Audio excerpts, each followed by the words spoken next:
Um, one of the things you also talk about, in one of the chapters is addiction, which is kind of Yeah, a body thing in some ways. It depends on what it is, but in a way, I think maybe it always is. yeah, Um, yeah, what you say is addiction isn't the problem, and I yeah. think just kind of as another angle at this, it might be helpful to unpack that just a little bit.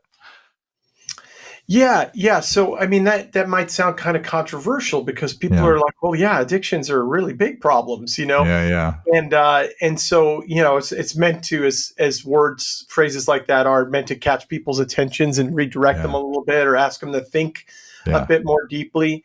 Um, they're not necessarily the core problem. They point to the problem. They're attempted solutions to the problem at some yeah, level, right? And so, yeah, there are these deeper wounds, these traumas that we bear that we engage in all kinds of ways that we attempt to soothe or cope yeah, with in yeah, one way yeah, or another, right? And so, when I'm working with someone who, for instance, is let's say a pornography addict, a number of men who I've worked with throughout the years, it might be really painful actually for a spouse to hear that mm, addiction isn't a problem because it certainly feels like a problem to her. mm,